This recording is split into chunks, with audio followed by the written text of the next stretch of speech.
waral suñu ndaje bi tey jii li waral suñu ndaje bi tey jii man maay loko chef du village bi nga xam ne tey am na téeméeri at ak ñaar fukk ak juróom ba tey mu ngi dund man maay yor lokom képp ku muy jànkonte ak état ak kuy jànkonte ak sànni yëpp ci samay loko la ñu ñëw man maay discuter waxtaan ak ñoom. waaw lu waral tey jii maanaam seen ndaje bi ngeen amal tey. ndaje bi ñu amal tey ñun léeg-léeg dafa am ñuy jóge ci état bi ñëw fii ci man ñu ne Paul moo leen yónni njëkk nañu ñëw ba ñu njëkkee ñëw ci man la ñu ñëw mais ba ñu ñëwee dañu ñëw commencé di natt yéeg ci kaw beñ bi di natt ba ñu leen laaje ñu ne courant la ñuy natt ba ñu waxee loolu ñu tam d'accord ñu ci ñu ne loolu ñun d'accord ñu ci il faut ñu am lu leer ci li ngeen di def. deuxième bi mooy bu yàggul la ñu indiwaat beneen kayit wane ne aussi Paul bi moo leen yónni ba ñu ñëwee nag ma ne ñu ne naa leen defal décharge ma def ci tampon jóg leen man leen du ma def loolu ndax man chef du village bi def ma fi teg mais dëkk bi dafa am ay délégué de quartier yoo xamante ni ñoo fa dogal chef du village ci quartier yëpp avant may def dara il faut ñooñu ñëpp ñun mën a toog waxtaan ak askan wi ba pare mu soog la ñu defal décharge ñu ne nag force naa leen defal maa ne ko du ma ko def ndax man dañu ma fi teg te ñi ma fi teg ñu ngi ci sama gannaaw du ma def lenn loo xamante ne ëllëg ak si biir keneen ñëw di def lu ko nekk ci biir dëkk bi ñu ne chef du village bi moo ko def. du jot décharge bi lan lañ ci jublu woon. li ñu ci jublu woon mooy nee na waa pôle urbain moo leen yónni dañu bëgg a waxtaan ak askan wi léegi nag ma ne man loolu kaw ma ci dara ndax yàgg naa fi de benn ku jóge ci pôle mosul ñëw kër chef du village wax ak chef du village woo ak sana pour wax ak askan wi lii moo tax état jóg pour def fi langam ak nangam moo tax it ñun lépp loo xamante ne jaaru ci chef du village même jaaru ci sous-préfet jaaru ci maire même bu jaaree foofu itam ñooñu dañ ñu war a woo sous-préfet daf ñu war a informer maire informer ñu loolu yëpp amul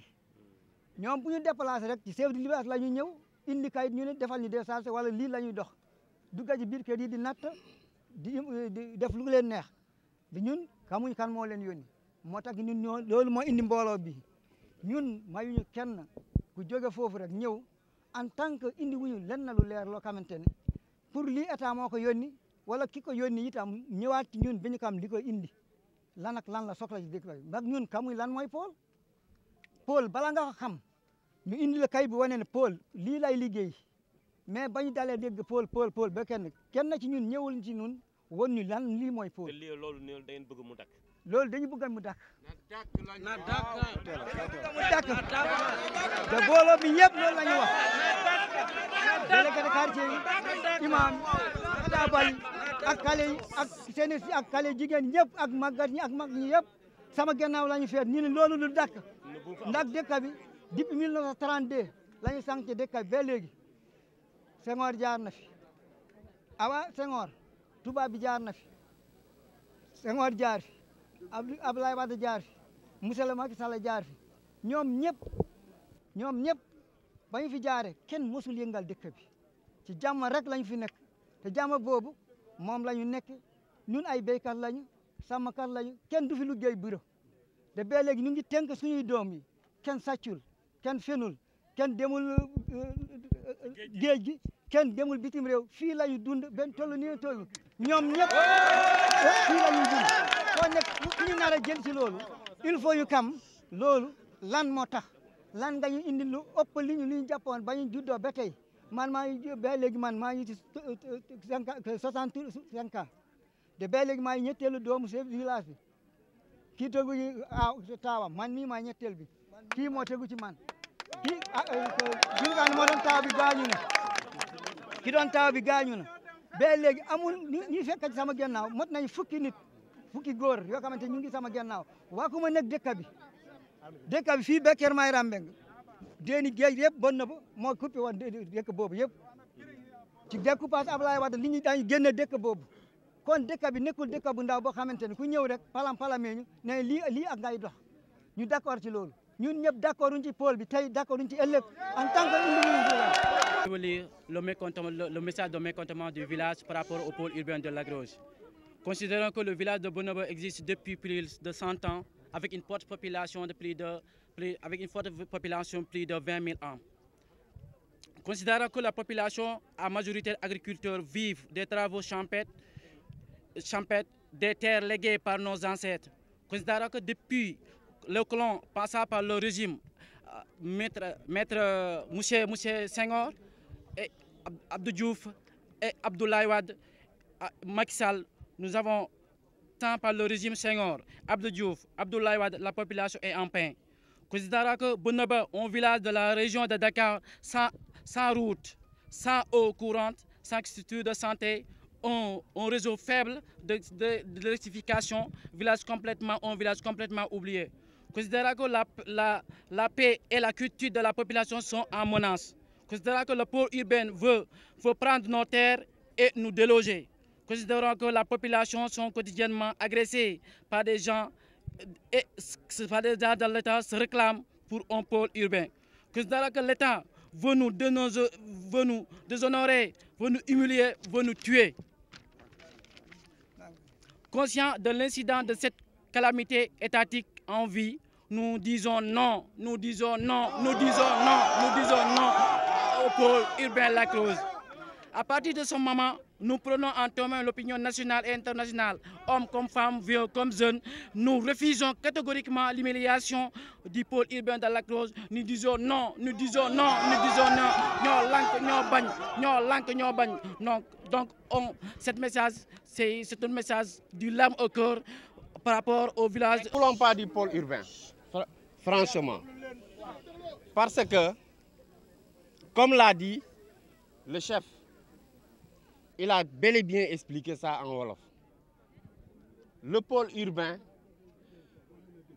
que l'État voudrait nous envoyer ici, ce n'est pas un pôle urbain. Nous, on voit que ce n'est pas un pôle urbain, mais ce sont des promoteurs que l'État nous envoie ici pour venir arracher les terres de ces populations. C'est ce que nous ne voulons pas. Parce que si bien que l'État voudrait venir travailler avec les populations ici, avec le pôle urbain, je pense que ce qu'a dit le chef, ils devront passer d'abord par la sous-préfecture, aller au niveau de la mairie, et la mairie va envoyer ses agents au niveau du village pour pouvoir discuter dans la sincérité et dans la cohésion des habitants, dans la clarté. Donc, mais ce que nous voyons, l'État envoie des cabinets foncières qui viendront venir discuter avec les populations. C'est ce que le chef vient de dire qu'eux, ils n'en voudront pas. Tellement comme le chef l'a bien dit, l'État envoie des drones pour venir mesurer ces terres-là ici,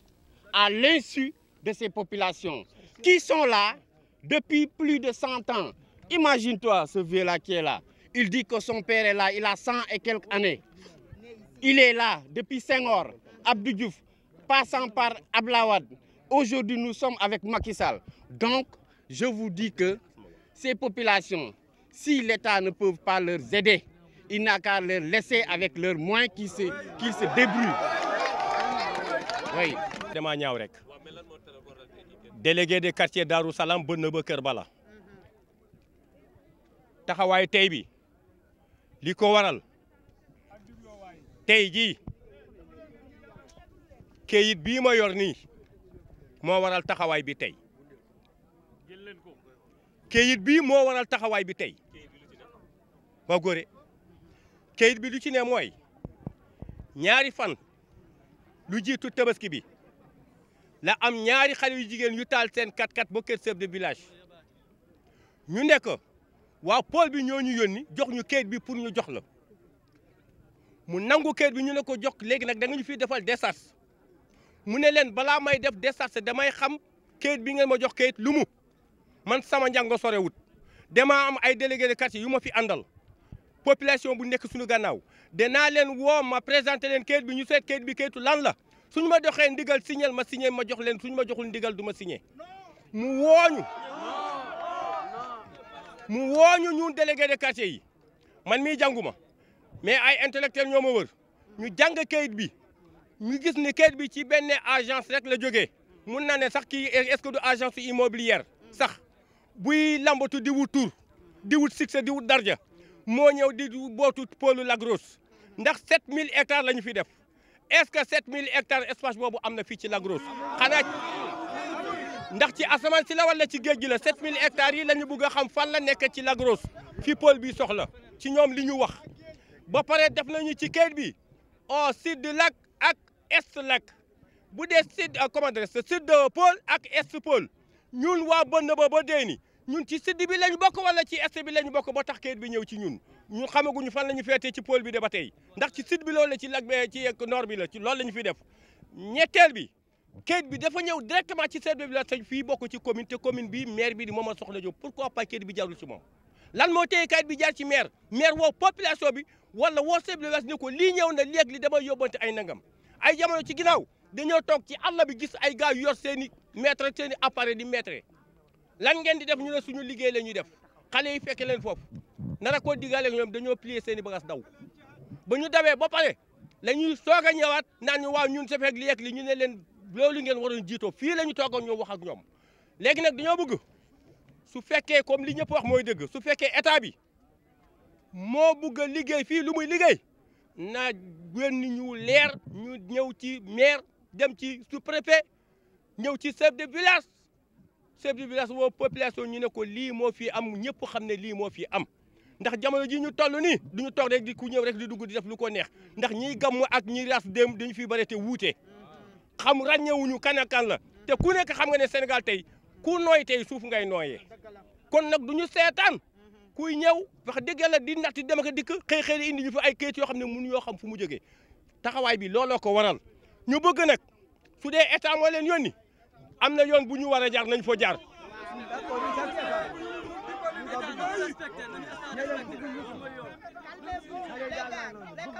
waaw bu ñuy bugg ak bu ñuy bañ yëpp damaa bëgg su dee état moo leen yónni am na fu ñu war a jaar nañ fa jaar ci suñu maire ak suñu sous-préfet su dee état yónni wu leen ñuy yëgal adduna bi yëpp nag ni lu mel nii ku ko fi indati te jaaroo ci suñu maire ah wax dëgg yàlla lu la dal yaa ko yóbbee sa bopp. parce que pour ngeen gën a comprendre sax moo tax sax may wax olof parce que ñi sama ginnaaw war a gën a mën a dégg lu ñuy wax parce que dafa am benn jeunesse boo xam ne il faut ñu def ko pour ça journalistes yi seen bopp gën a xam ñun lan moo waral waaw lan moo war a gën a réticence bi dama koy tënk sax mais lan moo gën a waral réticence bi parce que dañ toogoon benn jour waa DGP yi ñëw fi bi ñuy commencé di mesurer dëkk bi ay drone la ñu indi avisé wuñu kenn bi leen population yi gisee laaj leen ñu ne Senelec ñoo ñu yónni dañuy nat pour xool poto yi extension bi fan lañ koy mën a yóbbu biñ ko vérifié ba dem ba sës xam nañ ne vraiment li ñuy wax dara nekku si ay drone lañ indi woon pour def seen état de lieu seen état de lieu nag dafa am lu si manqué woon parce que ñoom def nañ ko ci drone yi mais dañuy waroon dugg si kër yi pour recenser population yi buñ ñëwee population yëpp ne ñett ne du fi am ñu toog ak ñoom fii concertation pendant 4 heures de temps ñu wax leen ñun li nga xam ne ñun loolu la ñu xam parce que tamit projet état dafa am nu muy tëddee dafa am nu muy doxee état nekkul day def ci hasard wala dara état buy def projet pôle urbain bu dee projet la boo xam ne dafa war a dugg Lac Rose war na am plan bien ficelé boo xam ne tey bu ñu ko tegee kenn du werante ne lii projet état la li si mujjee ñëw mooy lettre bi ñu fi mujjee indi man dans un premier temps lettre bi ma ko xoolee gisuma ci benn ampliation dama ne lettre bi véracité man gëwuma ko parce que lettre buy jógee ci état normalement di dugg ci population pôle urbain yónni ko war na am ampliation c'est-à-dire ampliation yi tey gouverneur waroon na ci feeñ préfet waroon na ci feeñ le maire waroon na ci feeñ mais benn lettre boo xam ne benn cabinet rek moo ko jël indi ko fii sans ampliation ni rien maire bi amul dara lu mu aviser population yi loolu ñun mënuñu ko nangu état bu fekkee dafa am projet nañ ñu tegal projet mu leer ñu xam ne lii projet état la parce que fii ñu ngi fi wax ay problème de situation mais bi ñuy wax dañu cité ñaari zone lañ cité sud ak est ce qui veut dire que ne kon nord bi bokkul ci restructuration bi loolu moo tey suñu xel loolu moo tax mënuñu nangu affaire bi nit ki loo xamul mënoo ko nangu xamuñu pôle bi xamuñu fan la jëm xamuñu ñan la impacté kon mënuñu ko nangu loolu moom vraiment mooy cadre population yi amul dara ñun loo xam ne dañ koy accepté ci pôle bi te teguñu ko ci lu leer loolu rek lañ amoon luñ si attiré attention. waa gis nga ne góor ñi lañuy jàppale suñu càmmañ yi ñun daal affaire pôle bi la ñuy xeex ndax ñun xamuñu pôle nga xamuñu pôle xamuñu luy pôle yaa ngi dégg ñun soxlawuñu pôle waaw ñun daal ñun suñu ginnaaw càmmeñ yi ñoom li ñu wax la ñu wax li ñu waxul waxuñu ko waaw déedéet duñ des ginnaaw ci combat bi ñun suñu ginnaaw càmmeñ yi daal ñun daal ñu seen waaw ñun ñoo yor njaboot ñoo xam ne ñu dund ak njaboot dat ba pare jigéen dañoo sonn jigéen ñi sonn nañu root nañ ba sonn yenu nañ ba xobi daas ñun daal xamuñu pôle daal waaw li ngeen bëgg mooy ñu indil leen fi ay jumtukaay ñu leen waaye bu leen tuddal ay pôle. waaw ñun loolu daal waaw ñun loolu ñun daal loolu la ñu bëgg daal loolu la ñu bëgg ñun la ay jumtukaay yaa ay marché ki hôpital dispensaire lépp maternité lépp daal ñun loolu lañ bëgg waaw loolu lañ bëgg waaw ndax booy am doom da ngay sonn ba bëgg da ngay dem fii ba ñàgg da ngay sonn yenn saa yi nga am oto yenn saa yi doo am oto jigéen ñi loru waaw ñun daal loolu lañ bëgg waaw ñun daal soxla wuñu pôle ak natt kër soxla wuñ ko ndax la ñoo daw ba sonn ak télé bi tamit soxla nañ ko waaw loolu lañ bëgg wa salaam. Nos terres sont vides, on n'a pas les moyens de les construire, mais pourquoi arracher nos terres? Mamnar est né ici depuis, ça fait combien de siècles? Hein? Qu'allons-nous faire pour qu'on nous arrache? À l'insu du préfet, à l'insu du maire, c'est des arnaqueurs. Pourquoi venir arnaquer nos terres? Alors qu'on n'avait même pas de maternité. On n'a rien. Nous vivons de nos sueurs. Nous vivons de l'agriculture. On souffre, on n'a pas de robinet. On n'a que des puits. On a nos terres à cultiver. Pourquoi venir arracher nos terres? Pourquoi depuis des décennies on est né ici? On a des universitaires, on a des députés. Mais pourquoi venir arracher nos terres? C'est de l'arnaque et nous n'allons pas l'accepter. C'est la terre de nos ancêtres. Je m'appelle Mame Diorba. Suñu message nag ñu ngi koy adressé directement le président de la République Macky Sall. De 2012 jusqu'à 2022 ba ci élection locale yu mujj yi fii yow yaa gagné ci suñu commune bii nii te ñi tax nga gagné ñun si lañ bokk amul benn élection boo fi perte mais président ñi ngi lay xamal ne ñi ngi ñuy agressé nan la ñuy agressé mooy ay nit ñu ngi fiy ñëw di natt suñu suuf ñëw di ñu indi la information yoo xam ne maire yëgul préfet yëgul ñun jeunesse bi nag ñu ngi leen di artu ne loolu lañ bëgg mu dakk ñun jeunesse bi loolee suñu message loolu dañu bëgg mu dakk bu fi kenn duggati di natt suñu suuf ak di wax ay waxu pôle te jaaruñu fi ñu war a jaar bëgguñu pôle xamuñu pôle moo tax nanguwuñ ko ñun suñu message da gudd en tout cas loolu lañ doon wax ñi ngi alerté ñi nga xam ne ñi ngi dugg suñu dëkk bi di ko natt ak di fi dugg niñ fi warta duggee ñun jeunesse bi yëpp ñu ngi leen di alerté bëgguñu loolu et que ça s'arrête merci beaucoup